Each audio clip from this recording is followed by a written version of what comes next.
Мама прислала мне старое видео на день рождения. Мне пришлось бежать, чтобы остаться в живых. Часть первая.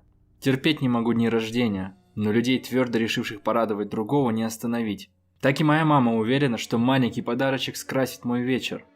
Но он превратил мою жизнь в кошмар. Я больше не праздную дни рождения. Когда становишься все старше и старше, начинаешь вообще пытаться забыть о их существовании. Никому не нужно напоминание о том, что он медленно становится устаревшим динозавром, не поспевающим за современной жизнью.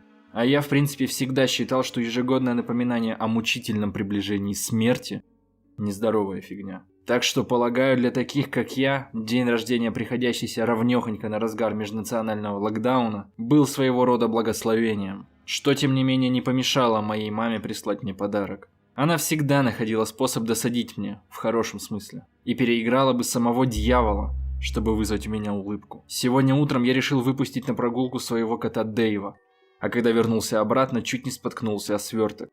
Понятия не имею, как ей это удалось. Коричневый пакет без опознавательных надписей лежал на полу в моей квартире. Как, черт возьми, она это проделала? Я усмехнулся, пытаясь разобрать надписи на коричневой бумаге. О, это явно ее почерк. Я бы узнал его где угодно. Она легко могла бы взять приз за самые неразборчивые каракули. Будь то кто-то поймал ворону, окунув ее клюв в чернила и отправил наугад тыкаться в бумагу. Джеффи, с любовью, мама. Я крикнул Дэйву заканчивать побыстрее со своим дерьмом. Но тот не послушался, так что я занес пакет внутрь, закрыл дверь и положил сверток на кухонный стол. Мама была той еще шутницей, так что я тщательно исследовал каждый сантиметр подарка, прежде чем решиться открыть его. Да, я озадаченно почесал затылок. Не густо. Одинокий DVD. Ни записки, ничего такого. Мама была с техникой на «вы», и мысль о том, что она самостоятельно записала мне DVD, была откровенно абсурдной. У нее хоть компьютер-то есть? Может, папа помог ей? Или мой брат? Но думаю, она смогла бы найти способы, поэтому я пожал плечами и сунул эту штуку в привод ноутбука. Сначала меня встретило долгое нестройное жужжание. Боже, оно было каким-то бесконечным. А потом, неужели?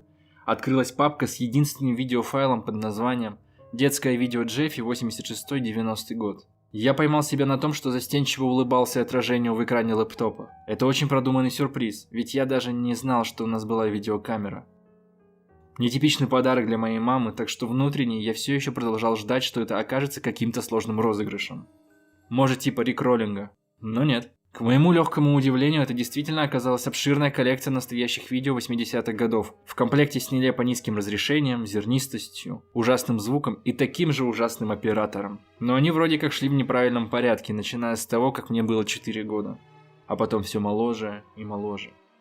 На мой взгляд, это вполне себе доказывало, что их собирала моя мама. Дама в сложных отношениях с техникой. Около получаса я просидел, наслаждаясь каждой секундочкой плохо снятого путешествия во времени, переживая уже давно забытые моменты, смеясь над тем, как все выглядели тогда и поражаясь тому, как я вообще не убился. Я был очень глупым ребенком, вечно падал и врезался во что-то. Я отправил маме фотографию, на которой я с моей верной бутылкой домашнего вина наслаждались древним видео с надписью «Спасибо за видео, мам, лучший подарок в мире на день рождения».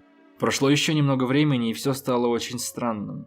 Я только-только закончил смотреть «Лето 87-го», которое мы, по-видимому, провели в домике моего дедушки на берегу моря. Мне тогда было года 2, а моему брату Джастину около 5. Прекрасное путешествие по переулкам памяти. Об этом я уже совершенно ничего не помнил, и с нетерпением ждал видеохронику моего первого года жизни. У меня не было ни одной фотографии того периода. Вообще ничего. Мама говорила, что все потерялось при последнем переезде лет 10 назад. И она уже точно ничего не сможет найти. Итак, лето 86-го года, судя по надписи в левом нижнем углу. Дрожащая камера, отец был оператором, не иначе. Смотрела через высокий белый забор. На той стороне гуляла семья из 3 человек. Муж, жена и крошечный малыш. Они мне были абсолютно незнакомы, но, видимо, какие-то очередные соседи. Когда я был ребенком, мы переезжали каждые 2 года, что-то связанное с маминой работой. Так что, скорее всего, так и было. Послышался тихий шепот, камеру опустили вниз, теперь она смотрела в траву. Я прокрутил эту часть несколько раз, но так и не смог расслышать, что там говорилось. Только некоторые фрагменты имели смысл. Мы? Идти? Оставив? Скорее? Только это я мог разобрать. Затем камеру снова подняли над забором. Та семья собралась у крыльца. Малыш болтался рядом со своей предполагаемой матерью, а предполагаемый отец поливал из шланга цветы. Затем камера вновь перевернулась, сфокусировавшись на веселом, еще молодом лице моей мамы. На ней была потрепанная ярко-красная шляпа, и от такого нелепого вида я не смог удержаться от смеха. «Давай сделаем это», — сказала она, широко улыбаясь. Холодок пробежал по моей спине. Эти слова не имеют никакого смысла без контекста. Да, она могла говорить о чем угодно. «Давай сделаем это. Пойдем купим мороженого. Давай сделаем это. Поедем на пляж». Невинные вещи, рядовые события. Но то, как она это сказала, ее выражение лица, я сразу понял, что что-то не так. Через секунду и без того дрожащая камера начала трястись еще сильнее. Они бежали вокруг забора прямо на задний двор семьи. Оператор, предположительно мой отец, остановился у ворот, увеличив лицо женщины. Она выглядела потрясенной, даже испуганной. Крепко вцепилась в ребенка и попятилась к входной двери. Затем в кадре снова появилась моя мать, и я вдруг понял, отчего женщина была настолько напугана. Пришлось прокрутить этот момент на повторе несколько раз, потому что я просто не мог в это поверить. Не мог поверить, что это и правда она. У нее был нож. Огромный мясницкий тесак. Она повернулась и улыбнулась в камеру, игриво помахивая ножом, прежде чем внезапно наброситься на женщину. Ужасающие пронзительные крики несчастных заполнили всю мою кухню. Я чуть не упал со стула, наблюдая за разворачивающейся бойней. Моя мать жестко ударила женщину ножом по ноге. Та рухнула на крыльцо, а малыш скатился в траву с громкими воплями. Предполагаемый отец вдруг осознал, что происходит. Его глаза расширились в ужасе. Он что-то закричал, бросился на помощь женщине. Но стоило ему подойти на расстояние вытянутой руки, как моя мать полоснула его по горлу. Следующие 2-3 минуты моя мать кромсала несчастных ножом. Так что к концу искореженные куски мяса на траве уже даже не напоминали людей. Вся в крови мама повернулась к камере, безумно хохоча. Вдруг она заметила плачущего малыша в траве, быстро вытерла нож подолом платья и положила его на крыльцо. Затем осторожно подняла ребенка и нежно прижала к себе, размазывая кровь по детскому тельцу. «Мы назовем тебя Джеффри», – проворковала она, целуя его, меня, в щеку, и помахала в камеру.